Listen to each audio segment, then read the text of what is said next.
मंदिर का अंधियारा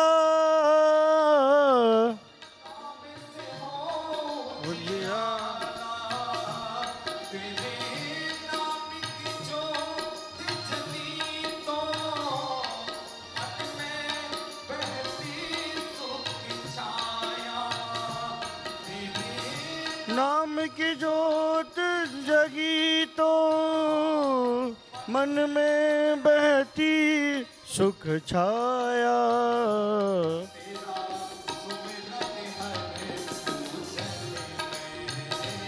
तेरा सुमिरन हर पूजन में,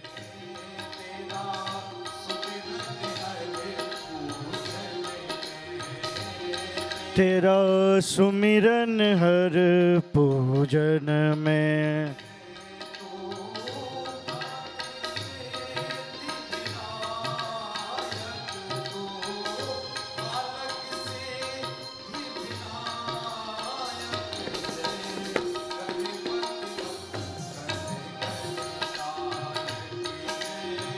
गणपति वंदन गणनायक,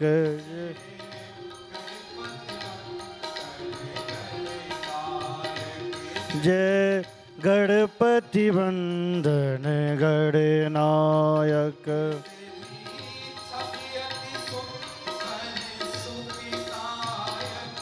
तेरी छवि अति सुंदर सुखदायक,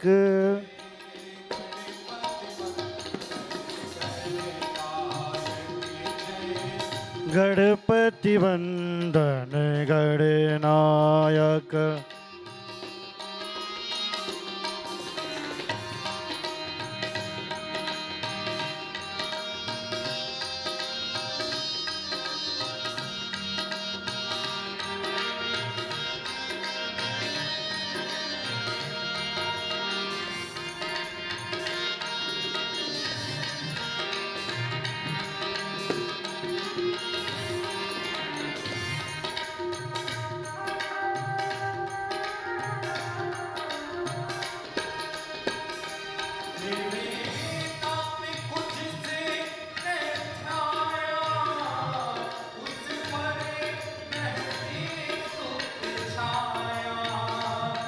के नाम को जिसने जाया उस प्रति सुख छाया।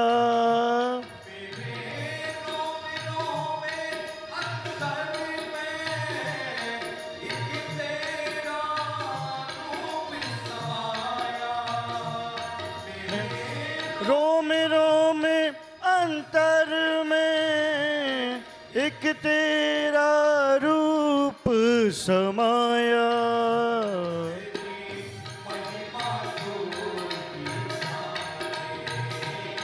तेरे महिमा तू ही जाने,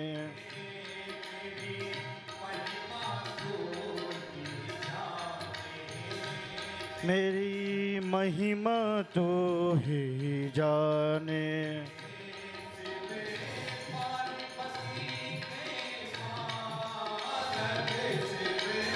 पार्वती के बालक,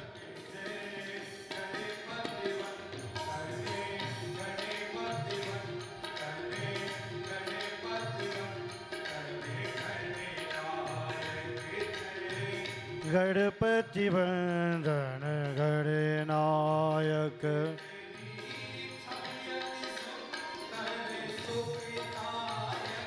तेरी छवि अति सुंदर सुखदायक,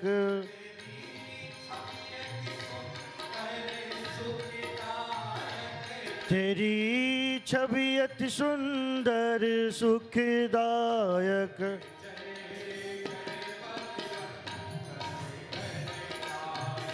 जय गणपति वंदन गणनायक,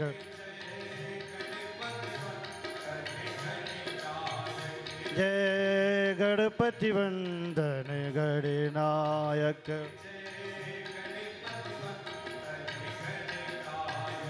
जय गणपति वंदन गणनायक।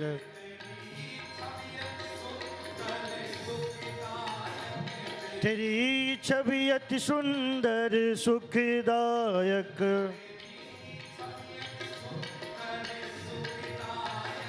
तेरी छवि अति सुंदर सुखदायक।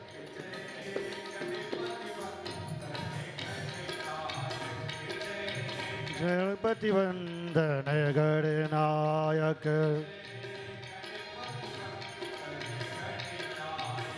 जय गणपति वंदन गणनायक।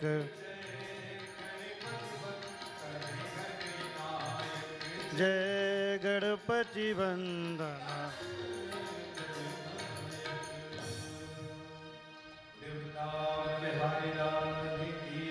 जय जय।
तो हम इसी भक्ति और इसी आनंद से, इसी उत्साह के साथ में कोरोना महामारी के इस से पीड़ित जो पूरी सृष्टि है, उसमें भी हम सब भगवान के भक्त आनंद कैसे करना है वो समय हम निकाल लेते हैं और उनकी कृपा रहेगी, सब बढ़िया होगा, सबका कल्याण होगा। वृंदावन ये धाम ही अपने आप में पर्याप्त है। ये नाम ही ऐसा है कि सबको शांति और सुख की अनुभूति कराता है। फिर तो बिहारी जी की बहुत कृपा है कि हम वृंदावन में हैं और वृंदावन में उड़िया बाबा आश्रम, महर्षि पूर्णानंद तीर्थ महर्षि उड़िया बाबा यहीं वास करते थे। यहीं से उनके साथ में, उनके सानिध्य में रह के बहुत सारे संतों ने देश का, विश्व का, भक्तजनों का कल्याण किया है। और उसी परंपरा में ज्योतिष द्वारकापीठ के शंकराचार्य, उनके कृपा पात्र श्रद्धेय श्री कुलदीप जी, उनके श्रीमुख से हम लोग शिव कथा का श्रवण करेंगे, आनंद लेंगे। बहुत ही प्रसन्नता है। अभी सुबह से हम लोग फेसबुक और यूट्यूब पे लाइव देख रहे हैं। अभिषेक जो नर्मदेश्वर महादेव हैं, आपके स्थापना खुद पूज्य उड़िया बाबा जी के हाथों से हुई थी। हम सब ने उनका अभिषेक किया और अब कथा की ओर अग्रसर हैं। चूँकि आरंभ का दिन है, बहुत सारी व्यवस्थाएं हैं, समय का इधर उधर ठीक है, चलता है। अब हम लोग कथा की तरफ है। अब पूरे सावन में हम लोग आज से लेके 22 अगस्त तक सुबह 9 से 11 कथा का श्रवण करेंगे, 8 से 9 अभिषेक करेंगे। अभिषेक में अगर समय लगा या कथा में ज़्यादा समय लगा तो वो एडजस्ट कर लेंगे, उसकी कोई बाध्यता ना तो हम पंडितों के ऊपर रखेंगे, अपने आचार्यों के ऊपर रखेंगे, ना महाराज जी के ऊपर कोई ऐसा बंदिश रहेगी कि समय हम आराम से करेंगे, भगवान का ध्यान करते हुए करेंगे। चूँकि कथा सार्वजनिक है, आप सबके माध्यम से है, उड़िया बाबा आश्रम ट्रस्ट का सहयोग है और ट्रस्ट के तो हम सब आभारी हैं क्योंकि ट्रस्ट के ही भक्त लोग हैं और बाकी सब लोग हैं। तो सभी के सहयोग से ये भगीरथ प्रयास 1 महीने का हम लोग करने की कोशिश कर रहे हैं। इसमें बहुत लोगों ने साथ दिया है, बहुत लोग साथ में हैं, बहुत लोग साथ में आएंगे। जिसके ऊपर शिव कृपा होगी वही आएगा।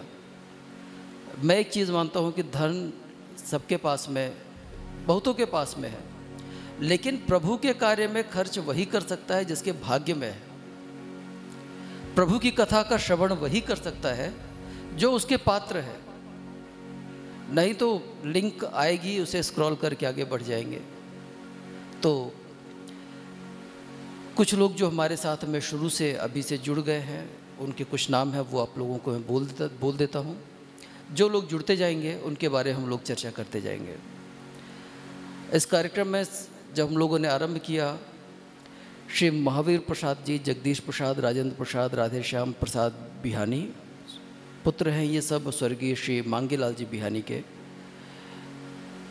ये लोग जयपुर से हैं। इन सब ने कार्यक्रम के लिए बहुत प्रयास किया, बहुत इनकी श्रद्धा है और ये लोग पूरे तन मन धन से इस कार्य में जुटे हुए हैं। स्वर्गीय श्री राम प्रसाद एवं स्वर्गीय श्रीमती माया देवी, इनके पुत्र श्री प्रेम प्रकाश, ललित नारायण एवं डॉक्टर सतीश कुमार मिश्र, ये भी फिलहाल जयपुर में हैं, डॉक्टर हैं। कोरोना के समय से ही भक्ति भाव इनके अंदर है, बहुत सेवा की लोगों की, और इस पूरे कार्यक्रम में हम सबके साथ कंधे से कंधा मिलाकर दिन रात सेवा कर रहे हैं। राजेश कुमार जी, डॉक्टर प्रदीप एवं डॉक्टर प्रदीप बारी, ये पुत्र हैं ओम प्रकाश बारी के। ये शंकर स्वामी, पुत्र श्री बालदास स्वामी, ये जथा नाम तथा गुण, ये शिव कार्य में हमेशा प्रेरित रहते हैं, भक्ति में डूबे रहते हैं और हमेशा हर प्रकार से आगे बढ़ के सहयोग करते हैं। अभिषेक हरिद्वाल जयपुर के निवासी हैं। राजेश जी कांकरोलिया, पुत्र श्री जगदीश कांकरोलिया, जयपुर से हैं। इनका स्वास्थ्य अभी गड़बड़ है, भोलेनाथ कृपा करें ये शीघ्र स्वस्थ हों। हिमांशु सिंह जी, पत्नी मनप्रीत कौर, आप लोग पंजाब निवासी हैं और इनके जीवन में हर प्रकार की खुशी है, संतान प्राप्ति की इच्छा रखते हैं, भोलेनाथ कृपा करें। Man Prakash Mishra, Shri Dhananjay Chauhan, retired professor Shri V K Gupta, Nitesh Khutera, आप सब जयपुर से हैं। देवेंद्र दत्त जी, इनकी पत्नी श्रीमती मनीषा दत्त भारद्वाज, आप लोग मुजफ्फरनगर से हैं और आश्रम से बहुत पहले से जुड़े हैं और आश्रम की गतिविधियों में नियमित अपना योगदान देते हैं। रमा त्रिपाठी, पत्नी श्री श्याम बाबू त्रिपाठी जी, आप कन्नौज से। महामंडलेश्वर स्वामी श्री चिदम्बरानंद जी सरस्वती, आप मुंबई से हैं और आप भी हमेशा आश्रम के आयोजनों में अपनी सहभागिता रखते हैं, योगदान देते हैं। रमा दुबे, पत्नी स्वर्गीय श्री विजय बहादुर दुबे, आप भोपाल से हैं और आप भी आश्रम से पूरी तरीके से समर्पित हैं। प्रेमचंद्र पांडे जी, इनकी पत्नी श्रीमती रेखा पांडे, पुत्र श्री पवन पांडे। पांडे परिवार तो दंपति तो वृंदावन में ही वास करता है, ठाकुर की सेवा करता है और आश्रम से भी, आश्रम के प्रति, बाबा के प्रति सबकी आस्था है। अशोक कुमार चाहर, इनके पुत्र का नाम है गार्विक, इनका स्वास्थ्य भी गड़बड़ रहता है, भोलेनाथ कृपा करें ये स्वस्थ रहें। रोहिताश जी खुराना, दांतिल से हैं आप। जिन लोगों का मैंने नाम लिया है, जो लोग रह गए हैं, जिनका संकल्प हो चुका है या जो अपने मन में संकल्प रखते हैं, वो सब इस आयोजन का हिस्सा है और जो भी पुनीत कार्य हो रहा है उन सब में उन सबकी सहभागिता है। उनको उनका पुण्य मिले, उनका मनोरथ पूर्ण हो, इसी आशा के साथ में अब हम श्रद्धेय कुलदीप जी से, महाराज जी से निवेदन करेंगे कि वो सबको शिव पुराण की पावन कथा का रसास्वादन कराकर सबको कृतार्थ करें। आज चूँकि समय थोड़ा सा कम था, इसलिए बहुत सारी बातें करना है वो नहीं हो पा रही हैं। कुलदीप जी के बारे में, आश्रम के बारे में, सबके बारे में हम लोग चर्चा करेंगे आगे दिनों में। अभी व्यासपीठ का पूजन होगा।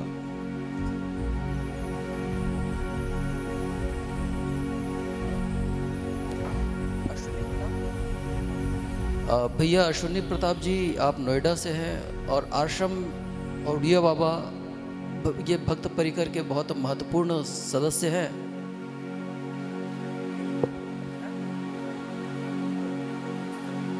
इनकी बहन प्रतिभा जी कैलिफोर्निया से हैं। उन्होंने भी यहाँ पर भगवान के अभिषेक में योगदान देकर अपनी श्रद्धा प्रस्तुत की। भोलेनाथ उनके ऊपर कृपा करें।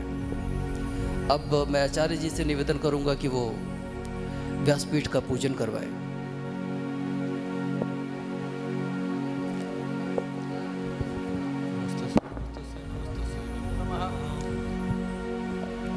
ओम श्री पुराण पुरुषोत्तमाय नमः। श्री शिव महापुराणाय नमः। ध्यानं ध्यानार्थे अक्षत पुष्पाणि समर्पयामि। सर्वोपचारार्थे गंधाक्षत पुष्पाणि समर्पयामि। पुष्पम पुष्पमालां च, सभी हाथ लगा लें। ओम माल्यादेन सुगंधेन मालत्यादीनि वै प्रभो मया हृतानि पुष्पाणि पूजार्थं प्रतिगृह्यताम्। श्री पुराण पुरुषोत्तमाय नमः। श्री महापुराणाय नमः। सर्वोपचारार्थे पुष्पम पुष्पमालां च परिधापयामि। हाँ, स्पर्श करा लें सभी।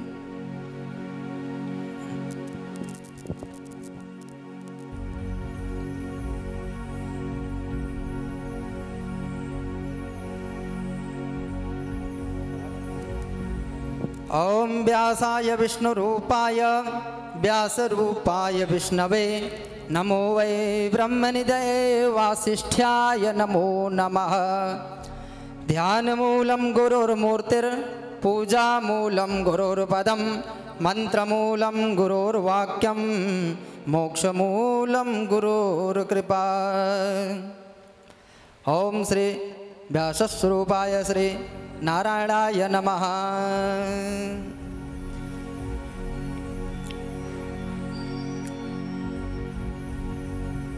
प्रार्थयेत करचरण कृतं वा कायजं कर्मजं वा श्रवणनयनजं वा मानसं वा परार्धं विहतम विहतं वा सर्वमेतच्छमस्व। जय जय करुणाब्धे श्री महादेव शंभो। जय जय करुणाब्धे श्री महादेव शंभो। श्री शिवस्वरूपाय श्री व्यासाय नमो नमः। प्रार्थनापूर्वकं नमस्कारान् नमस्करोमि। बोलो वृंदावन बिहारी लाल की जय। बाबा विश्वनाथ की शिव महापुराण की जय। जय श्री राधे नमः। पार्वती पतये हर हर महादेव। बहुत बहुत धन्यवाद। साधुवाद। जो भी ज्ञात अज्ञात रूप से इस पवित्र आयोजन में उनका अपना पवित्र संकल्प योगदान है, उन सब के लिए बहुत बहुत साधुवाद। कोटि कोटि धन्यवाद। ठाकुर जी उनके ऊपर और उनके परिवार के ऊपर सुख शांति बनाए रखें और ऐसे ही कृपा बरसाते रहें। हम सब इस कोरोना महामारी से सुरक्षित रहें और सब मिल करके यही प्रार्थना करते हैं कि हे बाबा हमें इस कोरोना महामारी से मुक्ति दिलाइए, जिससे हम पुनः हम सब अपने कार्य में सामान्य रूप से प्रवृत्त हो सकें।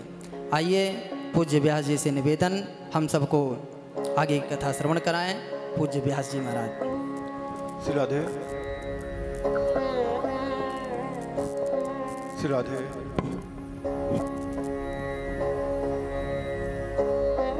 श्री राधे श्री राधे श्री राधे श्री राधे श्री राधे। बोले वृंदावन बिहारी लाल की जय हो। बोले गोपेश्वर महादेव की श्री गुरुवे नमः। श्री गुरु चरण कमलेभ्यो नमः। श्री सरस्वती देव्ये नमः।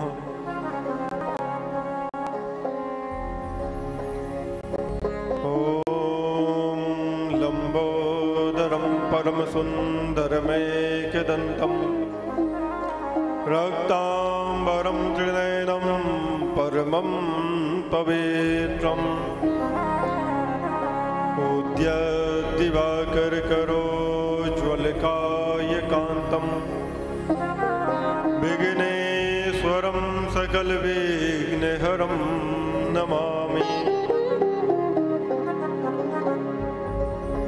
ध्याये नित्यं महेशं रजतगिरिनिभं चारुचन्द्रावतंसं रत्नाकल्पोज्ज्वलांगं परशुमेघवराभीतिहस्तप्रसन्नं पद्मासीनं समन्तात् स्तुतममर्गैर्व्याघ्रकृतिं वसानां विश्वाधं विश्वबन्धं निखिलभयहरं पंचवक्त्रं त्रिनेत्रम् भक्त भक्त भगवंत गुरु चतुरनाम बपु एक, इनके पद बंदन किए नासत विघ्न अनेक। नारायण समारंभां शंकराचार्य मध्यमाम् अस्मदाचार्य पर्यन्तां वन्दे गुरु परम्पराम्।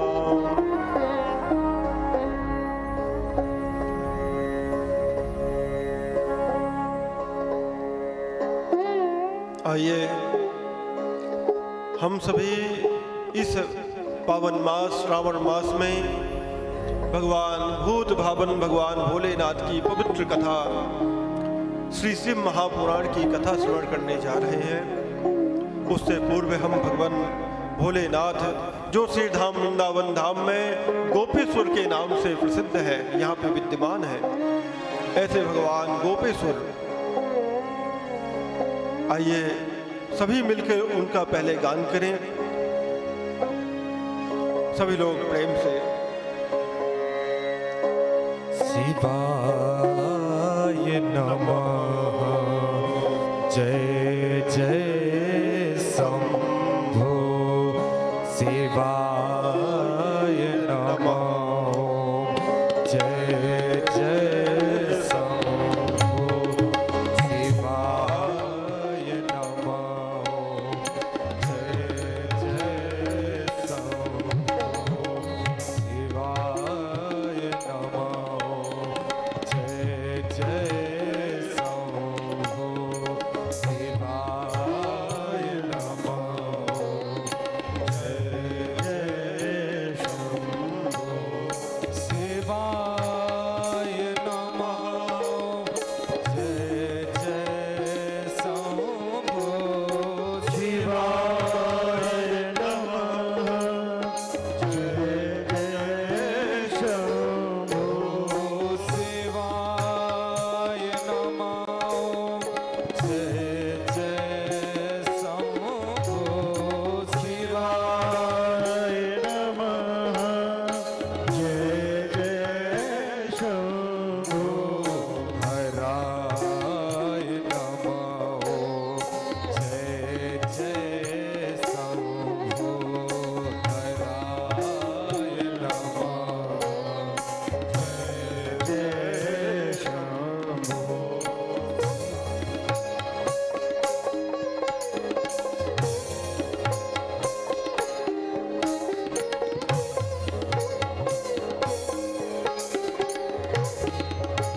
बोले काशी विश्वनाथ महादेव की जय हो। हर हर महादेव।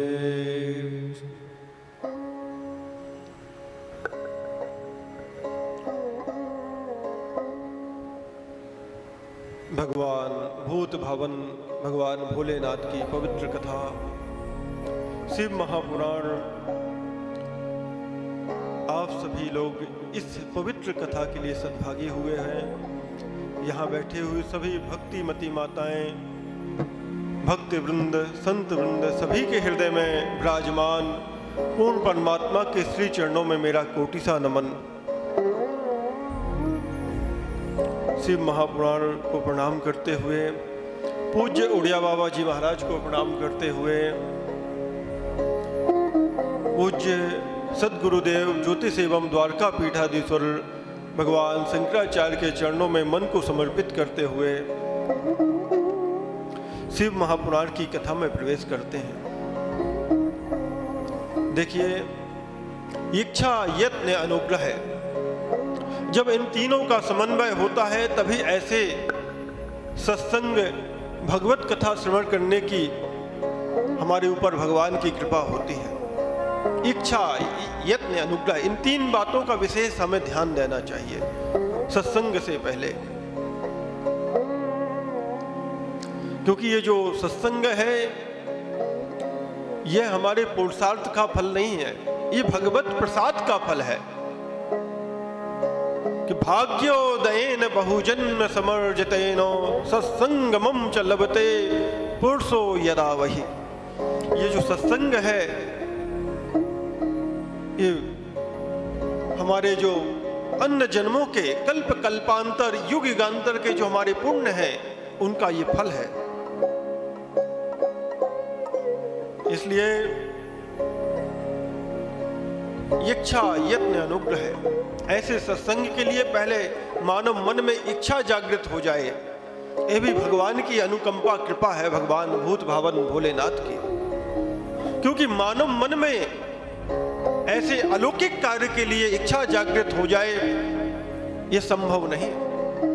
सांसारिक काम के लिए हमारे मन में बहुत सी इच्छाएं जागृत होती हैं, नई नई इच्छाएं रोज आ जाती हैं कि आज मुझे ये करना है, आज मेरे मन में ये चल रहा है। परंतु कभी मन में ऐसा आता है कि आज हमें सत्संग सुनना है, भगवान की कथा सुनने जाना है, तो उससे पहले कोई कार्य नहीं। अगर ऐसा हमारे मन में आता है तो समझ जाओ कि ये भगवान की अनुकंपा कृपा है, तभी ये मन में आया है।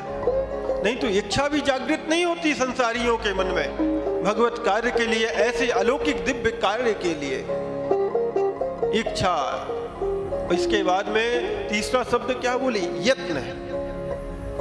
बोले जब हमारे मन में भगवत कार्य के लिए इच्छा जागृत होती है तो हम फिर क्या करते हैं? बोले उसके संकल्प की पूर्ति के लिए यत्न करते हैं, प्रयत्न करते हैं, क्योंकि जब तक हम यत्न प्रयत्न नहीं करेंगे तब तक हमारा जो संकल्प है वो चरितार्थ नहीं हो पाएगा।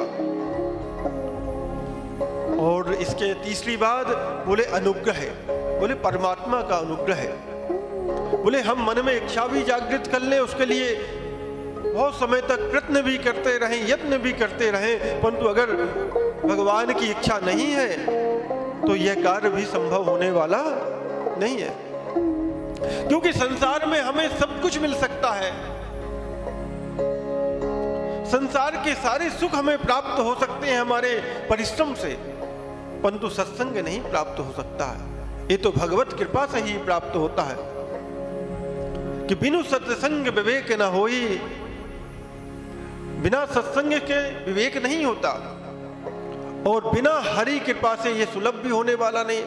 जब तक भगवान भोलेनाथ की कृपा न हो, उनकी कथा सुनने का आपके मन में इच्छा भी जागृत नहीं होने वाली। और इस मास का क्या नाम है? बोले श्रावण मास। श्रावण माने श्रवण करना। और किसकी कथा? बोले भगवान भोलेनाथ की, क्योंकि भगवान भोलेनाथ का एक नाम रुद्र है। बोले रुद्र का मतलब रुद्र जो दुखों को विनष्ट कर दे, दूर कर दे, ऐसे भगवान रुतम दुखम द्रावयति नाशयति रुद्रम, ऐसे भगवान रुद्र हैं।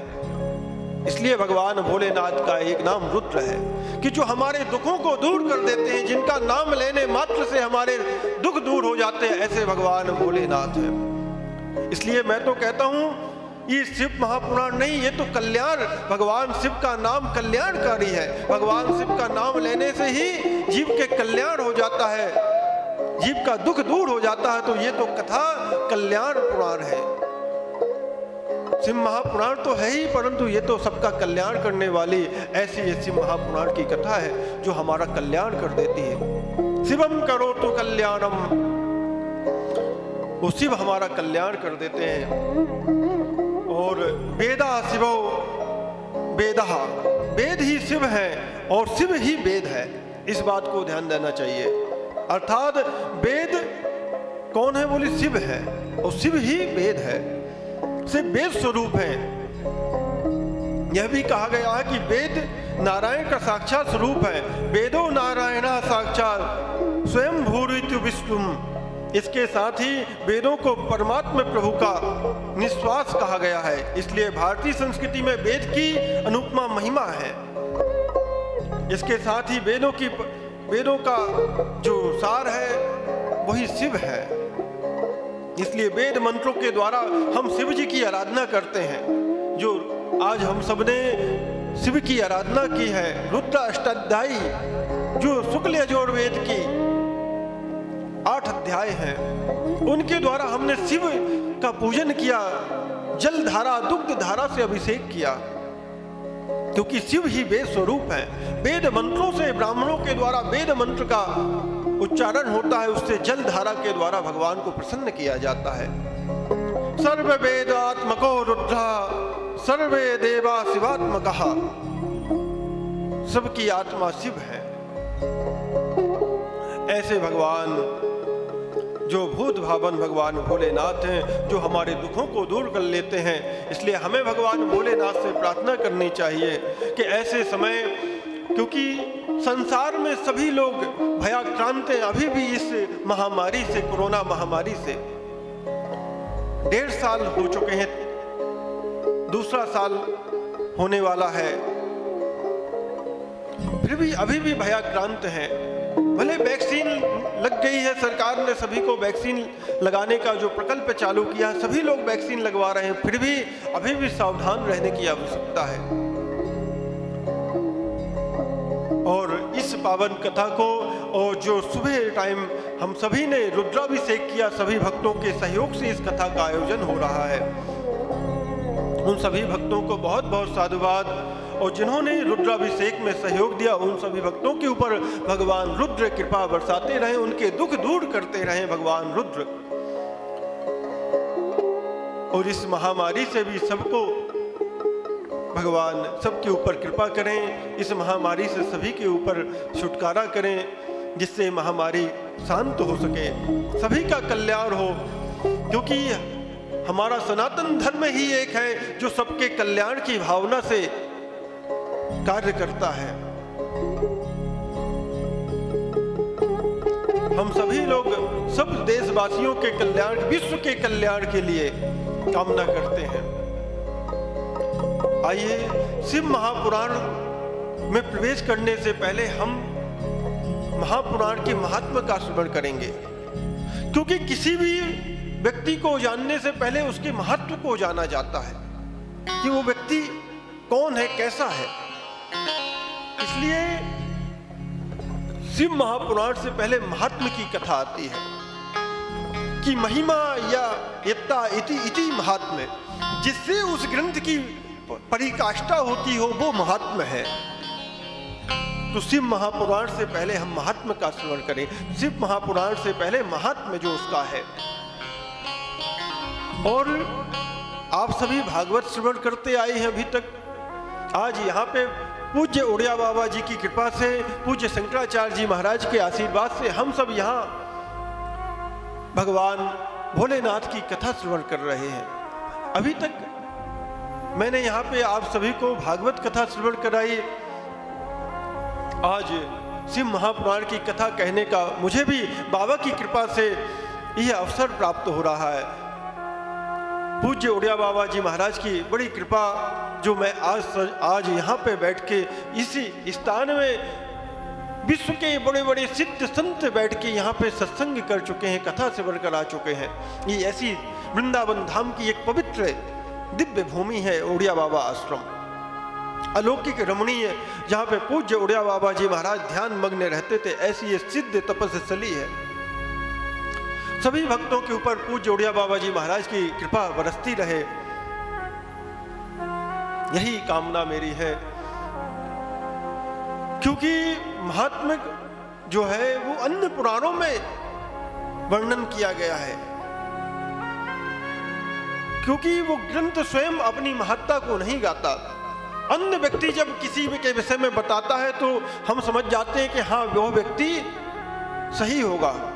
अगर कोई व्यक्ति अपनी बड़ाई करे तो हमें लगेगा अरे ये तो अपनी डींगे हाँक रहा है, ये ऐसा नहीं होगा, हमारे मन में शंका जागृत हो जाएगी।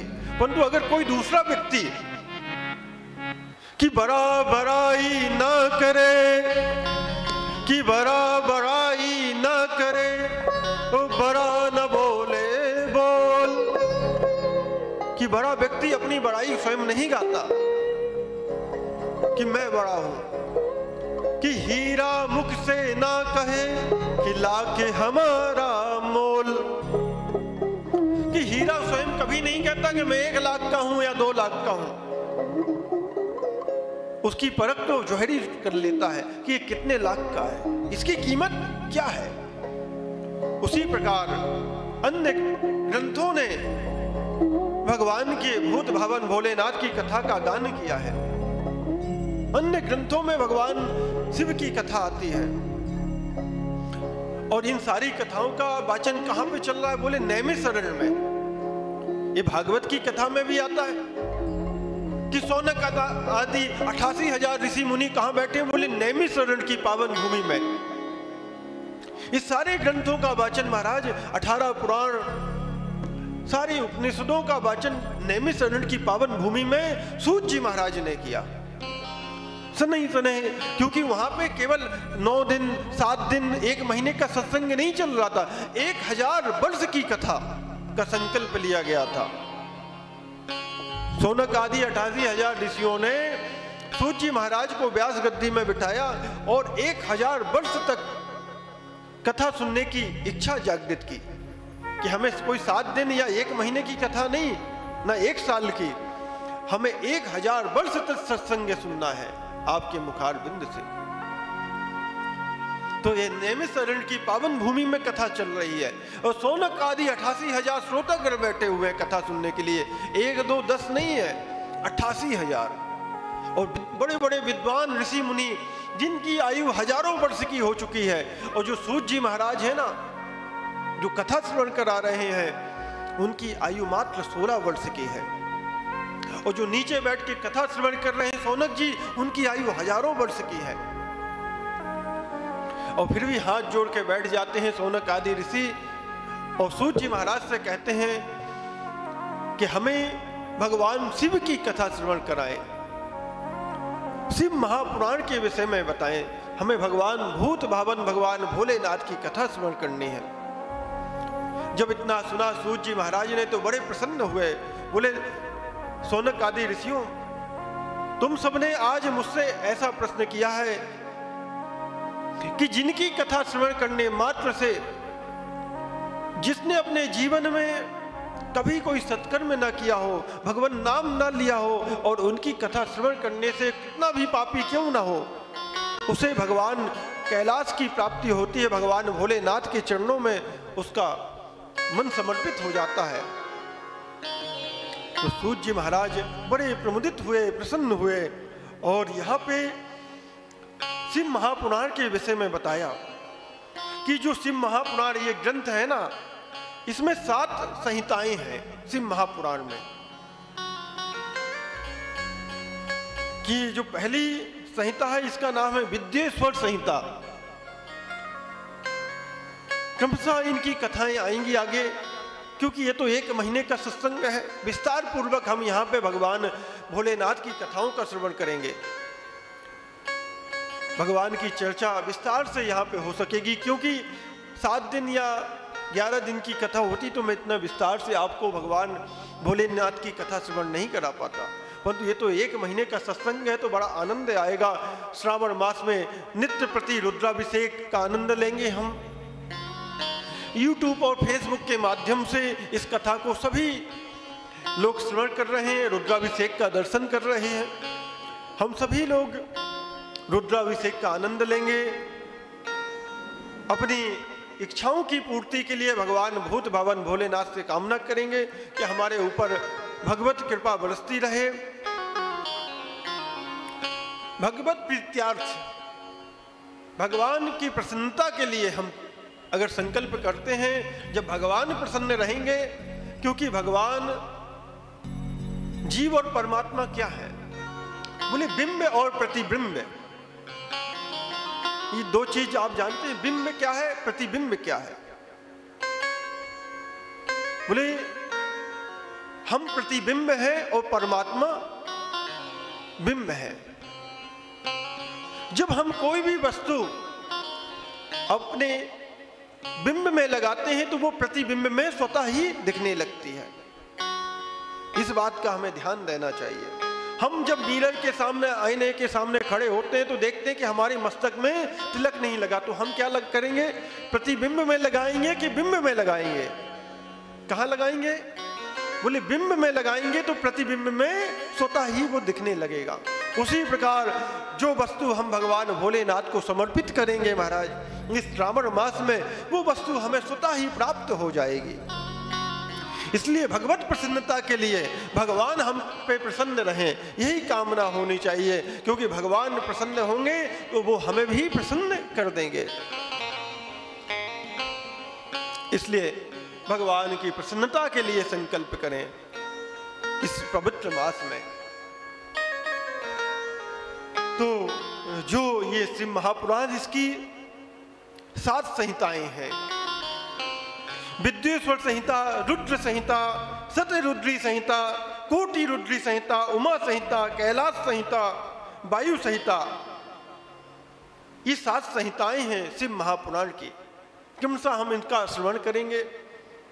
आत्मवेत्ता मनुष्य को इस पुराण की कथा हमेशा सुननी चाहिए, इससे आत्म कल्याण होगा। आत्म कल्याण की भावना से हम इस कथा का श्रवण करें अपने कल्याण के लिए। सूत जी महाराज ने शौनक आदि ऋषियों से कहा, हम आपको एक कथा श्रवण कराते हैं। शिव महापुराण की महात्म्य के अंतर्गत ये कथा आती है। इसे देवराज की कथा कहते हैं, इंद्र देवराज की कथा कहते हैं। सूत जी बोले, ऋषियों, जो व्यक्ति दुराचारी, पापी, विलासी होते हैं ना, वे इस देवराज की कथा को सुन के मुक्त हो जाते हैं। कि जिन्होंने अपने जीवन में कभी कोई सत्कर्म नहीं किया, हर समय क्रोध करते रहे, मिथ्या झूठ बोलते रहे, मिथ्या भाषण करते रहे, अपने माता पिता की कभी सेवा नहीं की। कलयुग में ऐसे प्राणी ज्यादा होते हैं जिन्होंने कोई भी सत्कर्म नहीं किया, हर समय दुराचार में ही प्रवृत्त रहते हैं। सूत जी ने कहा कि हम एक प्राचीन इतिहास सुनाते हैं, इसे ध्यान पूर्वक सुनिए। एक किरात नाम का नगर था, वहां पे एक ब्राह्मण रहता था। यह ब्राह्मण जो था तो ब्राह्मण जन्म से, परंतु कर्म से ब्राह्मण के गुण नहीं थे इसमें। दुराचारी था, चोरी करता था, हत्या भी कर देता था महाराज। न कभी स्नान करता था, न कभी भगवान का पूजन करता था, हर समय दुराचार में लिप्त रहता था। ये किरात नगर में जो ब्राह्मण रहता था बड़ा दरिद्री था, वेदों को मानता नहीं था, ब्राह्मण होने के बाद भी वेद को नहीं मानता था, ऐसा ब्राह्मण था। एक दिन की बात है कि वो जंगल में गया, वहां पे इसने एक वैश्या को देखा, उस वैश्या के साथ चला गया। वैश्या का नाम शोभावती था। तो महाराज ये उस वैश्या के साथ में रहने लगा। ये दोनों चिरकाल तक, बहुत समय तक साथ में रहे। कि ब्राह्मण के माता पिता ने बार बार उसे समझाया कि बेटा सत्कर्म कर, ये दुराचार, मिथ्या भाषण करना बंद कर दे, परंतु उस ब्राह्मण ने अपने माता पिता को ही डांटने लगा, फटकारने लगा, उन्हें ही मारने लगा कि महाराज उस अधम ब्राह्मण ने एक दिन ईर्ष्यावश रात्रि में अपने माता पिता पत्नी का वध कर दिया। क्योंकि जब इसके माता पिता इसकी पत्नी ने समझाया तो इसने उनकी ही हत्या कर दी। इस ब्राह्मण ने देवयोग से एक दिन वो प्रतिष्ठापुर में आया। एक प्रतिष्ठापुर नाम का एक राज्य था। वो ब्राह्मण वहां पे पहुंच गया। वहां पे एक शिव जी का मंदिर था, शिवालय था। तो जैसे वो अचानक मंदिर को देखता है कि वहां पे बहुत से साधु महात्मा बैठे हुए थे, वो ब्राह्मण अचानक वहीं पहुंच गया। ब्राह्मण के मुख से शिव जी का परम पवित्र कथा चल रही थी। वहां पे संत महात्मा बैठ के कथा श्रवण करा रहे थे, सुन रहे थे। एक दिव्य ब्राह्मण शिव जी की पवित्र श्रावण मास में कथा कह रहे थे। तो जैसे वो ब्राह्मण वहां पे गया, ये दुराचारी ब्राह्मण जो था, ये भी किरातनगर का ब्राह्मण प्रतिष्ठापुर में शिवालय में जाके बैठ गया कि महाराज देवराज की नामक की कथा वहां पे चल रही थी। वो ब्राह्मण 1 मास तक वहीं पे कथा सुनते हुए ही उसका शरीर शांत हो गया, मर गया। कि मरने के बाद महाराज यमदूत उसे यमपुरी ले जाने लगे। उसी समय भगवान शिवलोक से शिवजी के दूत रुद्राक्ष धारण किए हुए वहीं पे शिवालय के पास में पहुंच गए। यमदूतों को भगाया। यमपुरी में कोलाहल हो गया कि भाई ये तो पापी था, दुराचारी था, और ये रुद्र के गण कैसे इसे अपने साथ में ले जा रहे हैं। यमदूतों को भगा दिया रुद्र के दूतों ने, भगवान भोलेनाथ के दूतों ने। धर्मराज को जब पता चला, ज्ञान चक्षु द्वारा उन्होंने सब कुछ जान लिया कि इसने भले ये पापी था, दुराचारी था, परंतु 1 महीने तक पूरे श्रावण मास इसने बैठ के भगवान भूत भावन भोलेनाथ की जो रुद्र हैं, जो सबके दुख को दूर करने वाले हैं, कल्याण करने वाले हैं, ऐसे भगवान कल्याणकारी भगवान शिव की कथा श्रवण की यमराज समझ गए। शिव जी के दूतों ने ब्राह्मण को ले जाकर दया के सागर में, दया नाम का एक सागर है, वहां पे जाके छोड़ दिया। शिव जी के सम्मुख उपस्थित कर दिया। हे मुनिवरों, शिव जी की यह कथा परम पवित्र है। सूत जी ने कहा, जिसके श्रवण मात्र से महापापी ब्राह्मण देवराज भी मुक्ति प्राप्त हो गया।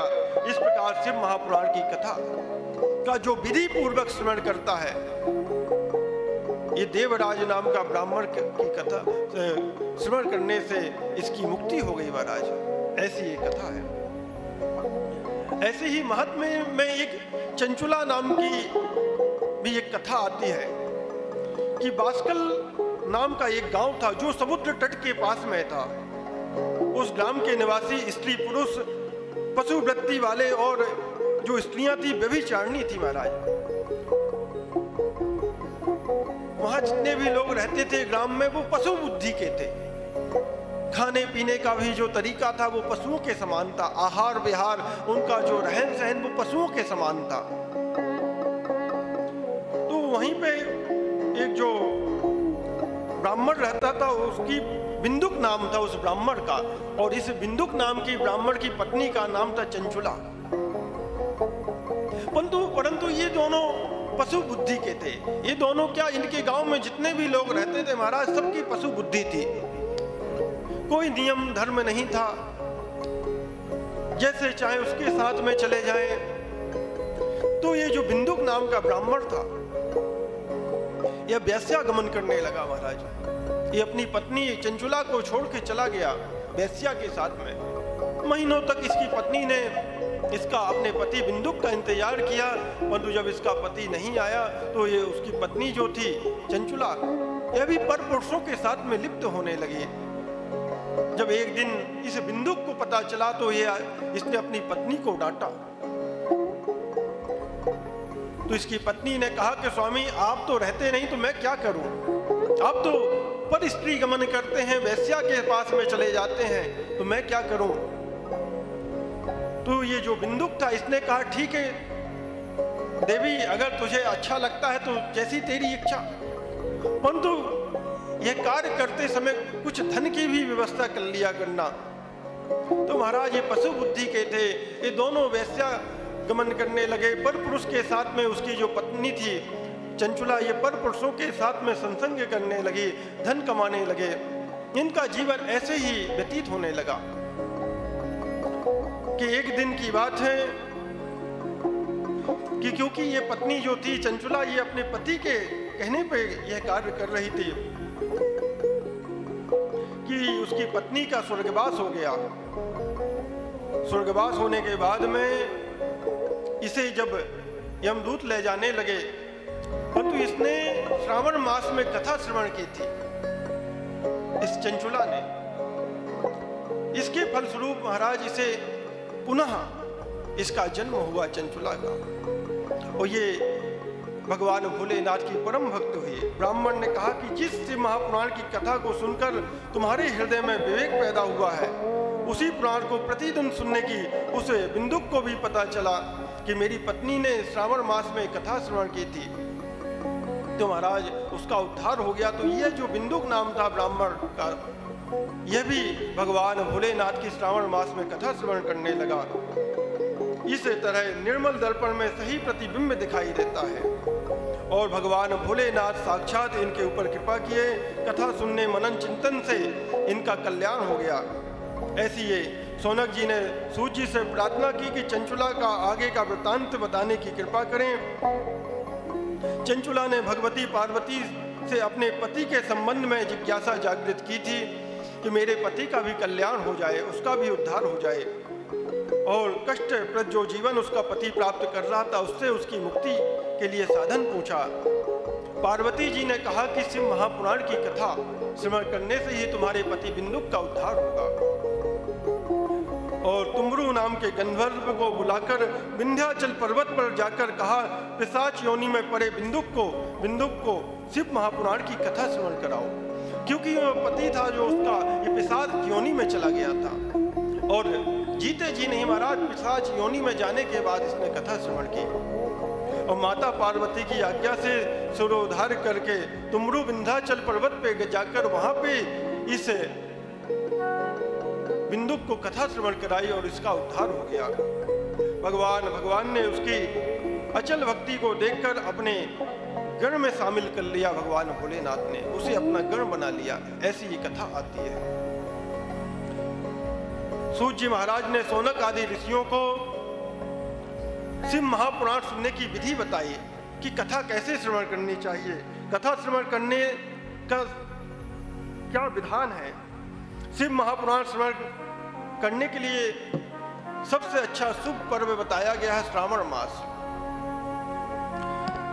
कि श्रावण मास में अगर हम कथा श्रवण करते हैं तो इसके लिए कोई मुहूर्त देखने की जरूरत नहीं, और अगर अन्य समय में करते हैं तो ब्राह्मण विद्वान ज्योतिषाचार से मुहूर्त निकलवाना चाहिए। शुभ मुहूर्त में कथा का श्रवण करें। यह सूत जी महाराज ने सौनक आदि 88,000 ऋषियों को समझाया। अपने बंधु बांधवों को भी कथा श्रवण कराएं, खुद श्रवण करें और दूसरों को भी कथा श्रवण करने के लिए प्रेरित करें। किसी शिवालय तीर्थ स्थान में कथा श्रवण करने से महाराज कथा का श्रवण का फल ज्यादा प्राप्त होता है। हम अगर अपने घर में श्रवण करते हैं और तीर्थ में श्रवण करते हैं, शिवालय में श्रवण करते हैं, तो उसका अनंत कोटि फल प्राप्त होता है, यह भी बताया। इसलिए हम लोग यहाँ पे वृंदावन धाम की पवित्र भूमि में हमारे शिवालय पूज्य उड़िया बाबा जी महाराज के द्वारा स्थापित भगवान भोलेनाथ नर्मदेश्वर यहाँ पे विद्यमान है, जिनका हम सभी अभिषेक कर रहे हैं। तो ये तीर्थ है, ऐसे तीर्थ में कथा श्रवण कर रहे हैं।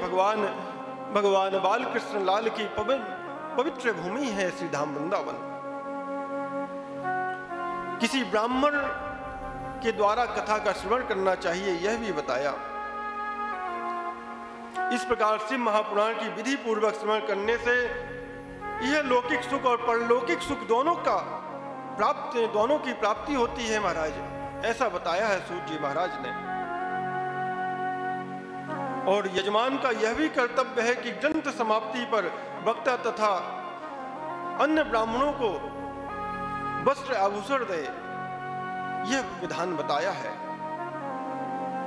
सूत जी महाराज ने शौनक आदि ऋषियों से कहा कि अब हम तुम्हें महात्म्य के बाद में विद्येश्वर संहिता की कथा श्रवण कराते हैं। प्रथम खंड जो महापुराण का है, शिव महापुराण का, उसका नाम है विद्येश्वर संहिता। कि श्री व्यास जी महाराज ने, एक समय की बात है कि प्रयागराज में संगम पर, त्रिवेणी संगम में सारे ऋषि मुनि एकत्रित हुए हैं कि वहां पे सूत जी महाराज पधारे। ये अलग एक कथा आती है विद्येश्वर संहिता में, क्योंकि मैंने आपको पहले ही बताया कि शिव की कथा अन्य पुराणों में, अन्य ग्रंथों में भी गाई है। तो सूत जी महाराज पधारे हैं त्रिवेणी संगम प्रयागराज में। वहां पे अनेकों मुनि बैठे हुए हैं। सबने उठकर अभिनंदन किया है सूत जी महाराज का। सबने हाथ जोड़कर उनसे निवेदन किया कि हे मुनिवर, कलयुग में सभी मनुष्य पाप ताप से संतप्त हैं, सभी लोग पीड़ित हैं। ऐसे में कलयुग में सबके कल्याण के लिए हमें क्या करना चाहिए? सभी पर निंदक हैं, आत्मज्ञान रहित हैं, नास्तिक होते जा रहे हैं, कलयुग में देहाभिमान लिए हुए बैठे हुए हैं, अपने धर्म से रहित हो चुके हैं। सभी ब्राह्मण भी अपने धर्म से विमुख हो चुके हैं। सभी के कल्याण के लिए क्या करना चाहिए? तब सूत जी बोले, हे मुनिवरों, कलयुग के पापों को नष्ट करने के लिए परमार्थदायक जो है वो शिव महापुराण है। ये वेदांत का स्वरूप है। मैंने पहले भी बताया कि स्वयं शिव वेद है और वेद ही शिव है।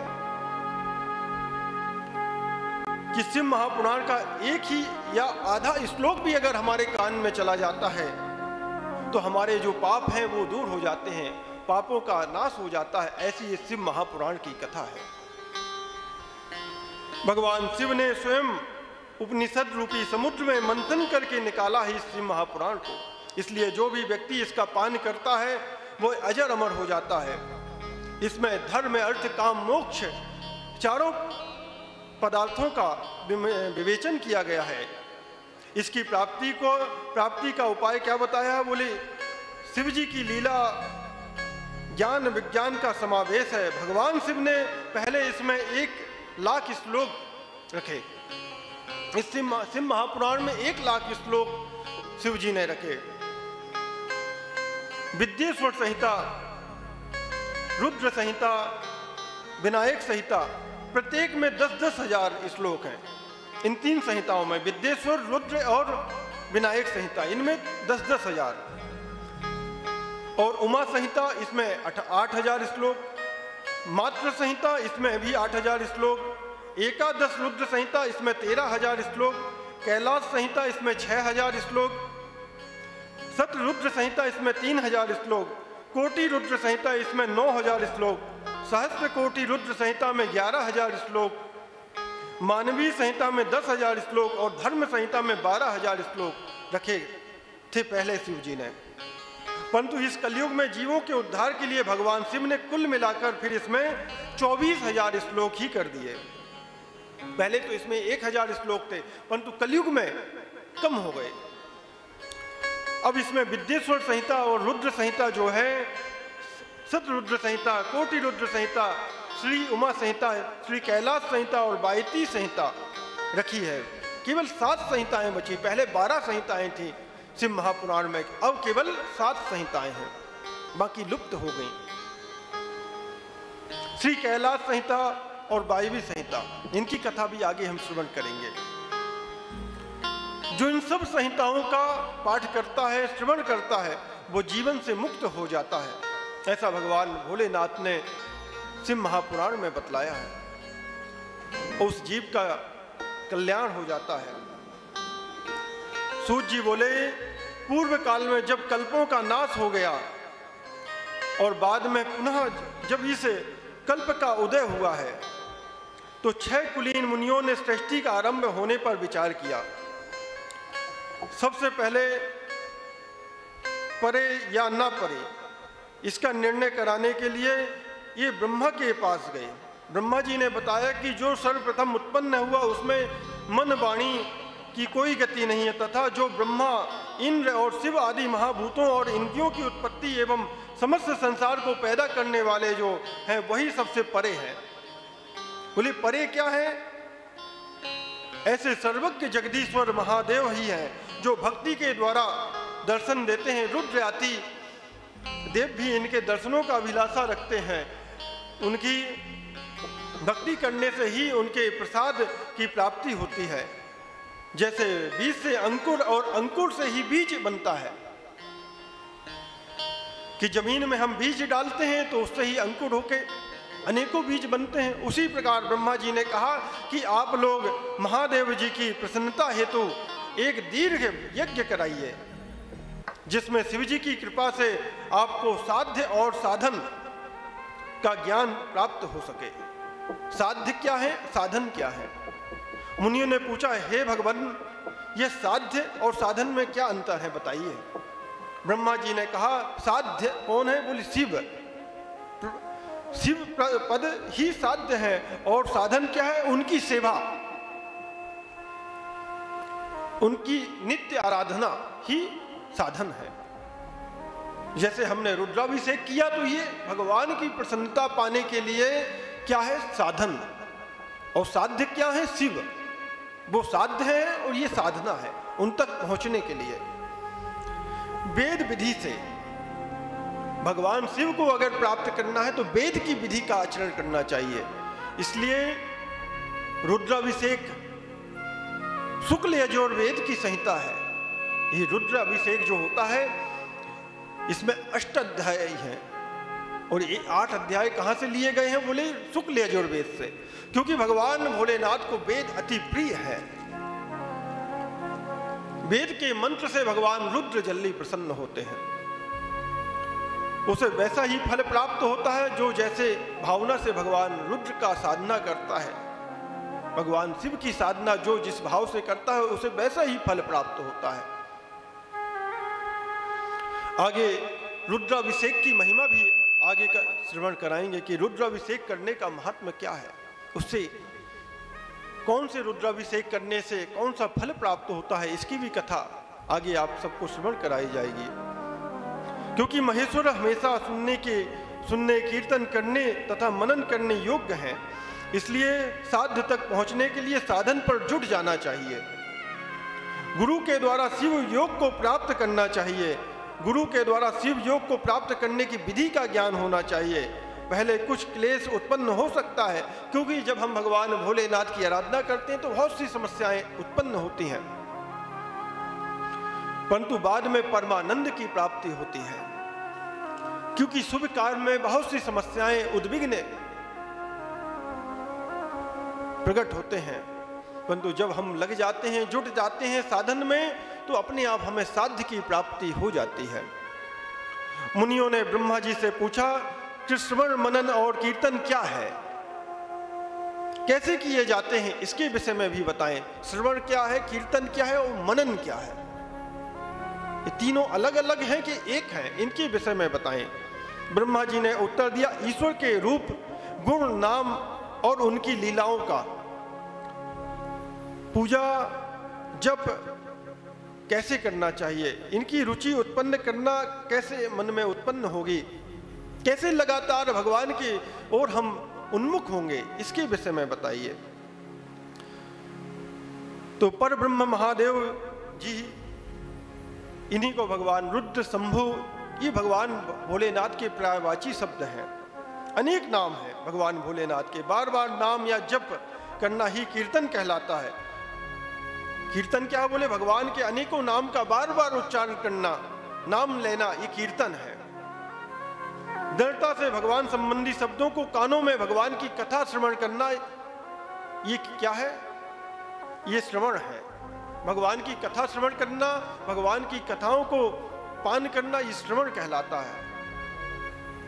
नाम लेना कीर्तन है। और मनन क्या है? बोले एकांत में बैठ के भगवान शिव के मंत्र का जाप करना, उनकी कथाओं का चिंतन करना, ये मनन है। सर्वोत्तम मनन है, इससे हमारी आत्मा पवित्र होती है। परंतु इसके लिए एकांत में बैठ के एकाग्र जब तक मन नहीं होगा तब तक हम भगवान की लीलाओं का मनन नहीं कर सकते, ध्यान नहीं लग सकता। सूत जी बोले, हे मुनियों, मैं इस साधन के बारे में एक प्राचीन इतिहास सुनाता हूं, उसे सुनो। एक बार सरस्वती के तट पर मेरे गुरुदेव भगवान वेद व्यास जी, सूत जी ने कहा कि मेरे जो गुरुदेव हैं वेद व्यास जी, वो सरस्वती नदी कहाँ बोली? बद्रीनाथ। बद्रीनाथ से आगे माना गांव है, वहां पे सरस्वती नदी का उद्गम स्थान है और वहीं पे सम्याप्रास नाम का आश्रम है। किसका? बोले वेद व्यास जी का। वेद व्यास जी की गुफा आज भी वहां पे स्थित है। जो बद्रीनाथ से ऊपर माना गांव गए होंगे उन्होंने वेद व्यास जी के दर्शन किए हों, तो वेद व्यास जी आज भी वहां पे विद्यमान है। वो वेद व्यास गुफा के नाम से प्रसिद्ध है माना गांव में, बद्रीनाथ से ऊपर। तो सरस्वती के किनारे पे वेद व्यास जी बैठे हुए थे। सूत जी महाराज ने कहा कि हमारे गुरुदेव वहां पे बैठे हुए थे, भगवान वेद व्यास जी जप कर रहे थे, तप कर रहे थे। वहां पर सनत कुमार जी पहुंच गए, क्योंकि जो सनत कुमार है चारों भैया विचरण करते हैं, ये इनका तो काम ही है क्या? बोले 3 भाई नीचे बैठ के कथा श्रवण करते हैं, तो एक भाई बैठ के कथा कहते हैं। इनका तो जीवन ही कथा मात्रे के जीवनम, इनका तो जीवन ही कथा के लिए है। क्योंकि जब इनके पिता ब्रह्मा जी ने इनसे कहा कि संसार की सृष्टि में हाथ बटाओ, तो सनत कुमारों ने मना कर दिया कि हमें ये कार्य नहीं करना, संसार के चक्कर में हमें नहीं पड़ना। तो ये निकल गए कहां पे? हरि कीर्तन करते हुए। क्योंकि इन्होंने कहा हमारा तो जीवनम क्या है? कथा मात्रे के जीवनम, हमारा जीवन केवल कथा है, कथा के अलावा हमारा कोई भी जीवन नहीं। ये चारों भैया महाराज, और कथा की शक्ति से क्या ये कभी वृद्ध नहीं हुए, जरा इनको कभी भी नहीं आई, जितने जैसे थे वैसे ही रहे। और सबसे बड़े थे ब्रह्मा जी के पुत्र में सनत कुमार, और सबसे कम उम्र के दिखाई देते हैं, हर समय 16 वर्षीय दिखाई देते हैं सनत कुमार। ऐसे ये सनत कुमार है। तो ये कथा के लिए लालायित रहते हैं, देखते रहते हैं कहाँ पे सत्संग चल रहा है, कहाँ पे कीर्तन चल रहा है, वहीं पे जाके कथा श्रवण करते हैं। जब कोई नहीं मिलता तो स्वयं बैठ जाते हैं कथा कहने के लिए। तो ये विचरण करते हुए वेद व्यास जी के पास में पहुंच गए चारों भैया, और कहा कि हे भगवान, शिव जी तो आपके प्रत्यक्ष सहायक हैं, फिर आप ऐसा कठोर तप क्यों कर रहे हैं? वेद व्यास जी से सनत कुमारों ने कहा। व्यास जी ने उत्तर दिया, मैं अपनी मुक्ति के लिए नहीं ये तप कर रहा। सनत कुमारों ने कहा, फिर किसके लिए कर रहे हैं? ऐसा ही भ्रम मुझे भी हुआ था, इसी तरह मैंने भी अपनी मुक्ति के लिए मंदराचल पर्वत पर तप किया, अपनी मुक्ति के लिए। तब शिवजी की आज्ञा से उनके नंदीश्वर ने मुझे बताया था कि शिवजी के कीर्तन श्रवण और मनन द्वारा ही मुक्ति मिल जाती है। तब मेरा भ्रम दूर हो गया, अतः व्यास जी आप भी ऐसा ही करें। ऐसा कहकर सनत कुमार वहां से चले गए। इस पर ऋषि ने पूछा, जो व्यक्ति श्रवण कीर्तन और मनन नहीं करता वह बिना प्रयत्न के किस प्रकार मुक्त हो सकता है? इसके लिए भी आप हमें बताएं, कृपा करें। ऐसी भी कोई भगवान की कथा बताएं कि जो व्यक्ति कीर्तन नहीं कर सकता, भगवान की कथा श्रवण नहीं कर सकता और मनन भी नहीं करता, फिर इसके ऊपर कैसे कल्याण हो सकता है? उसका भी कोई उपाय होगा इसके अलावा भी। और इसके अलावा कौन सी विधि है कि बिना कीर्तन, बिना मनन, बिना कथा श्रवण के हमारा कल्याण हो सके? ऐसी भगवान की, शिव की कौन सी साधना है? वो साधना भी हमें आगे बताइए। और समय अपनी सीमा पे पहुंच गया है, क्योंकि आज रुद्राभिषेक भगवान भोलेनाथ का प्रथम दिवस था। प्रथम दिवस सोमवार श्रावण मास में हम सभी ने भोलेनाथ की आराधना की। रुद्राभिषेक के माध्यम से दुग्ध धारा, जल धारा, पंचामृत इत्यादि से भगवान भोलेनाथ का पूजन किया। इसलिए आज विलंब हुआ, समय काफी आगे निकल गया है जो समय निर्धारित किया था कथा का।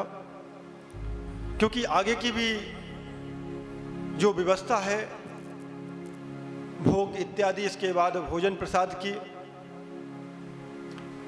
इसलिए आज की कथा का यहीं पे विश्राम।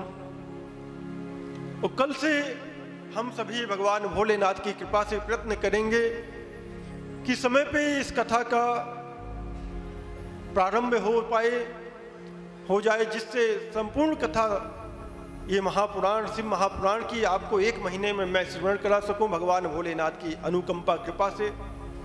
और आप सभी इस कथा का YouTube एवं फेसबुक के माध्यम से श्रवण, जितने भी भक्त इस कथा को YouTube एवं फेसबुक के माध्यम से श्रवण कर रहे हैं, उनके ऊपर भी भगवान भोलेनाथ कृपा बरसाते रहें, कृपा उनके ऊपर भी बरसती रहे।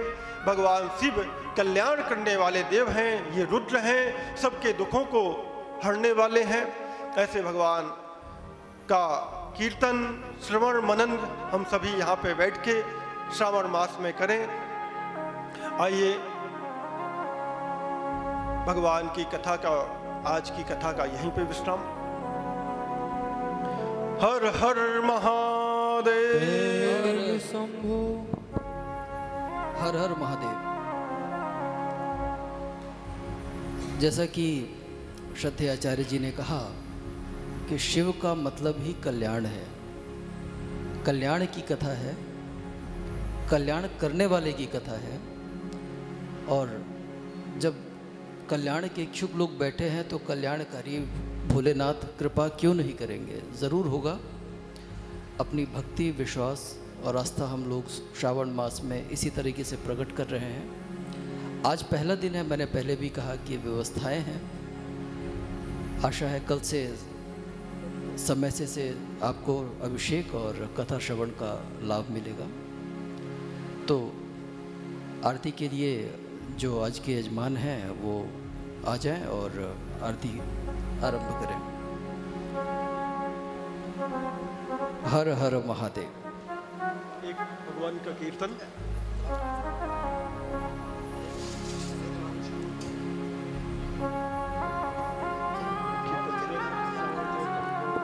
गौरी शंकर छोटा सा कीर्तन भगवान भोलेनाथ का। जब तक आरती जलाओ सबको बोलो जय शंभो जय शंभो शिव गौरी शंकर, जय शंभो जय शंभो जय शंभो शिव गौरी शंकर जय शंभो जय शंभो जय शंभो शिव गौरी शंकर जय शंभो जय शंभो जय शंभो शिव गौरी शंकर जय शंभो। ओम नमः शिवाय, ओम नमः शिवाय, हर हर भोले।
जटा धराए प्रभु जटा धराए, जटा धराए प्रभु जटा धराए, जटा धराए प्रभु जटा धराए, हरे हरे भोले नमः शिवाय। जटा धराए प्रभु जटा धराए, हर हर बोले नमः शिवाय। नमः शिवाय ओम नमः शिवाय, हरे हरे भोले नमः शिवाय ओम नमः शिवाय ओम नमः शिवाय, हरे हरे भोले नमः शिवाय, हरे हरे भोले नमः शिवाय, हरे हरे भोले नमः शिवाय। सभी अपने स्थान पर खड़े हो जाएं और जो भी जहाँ से कथा श्रवण कर रहे हैं अपने यहाँ पे वहीं आरती की थाल लेकर के, अगर आज से आरती नहीं लिए हैं तो कल से आरती थाल सजा करके, और जैसे ही कथा विश्राम हो प्रेम से बड़े भाव से हम ऐसा ध्यान करें कि भगवान भोलेनाथ प्रत्यक्ष हमारे सामने विराजमान हैं, और सभी खड़े होकर के आरती करेंगे। ओम चंद्रमा मनसो जात चक्षुः सूर्यो वजायत श्रोत्राद्वायुश्च प्राणस्य मुखादग्निरजायत। ओम जय शिव ओंकारा स्वामी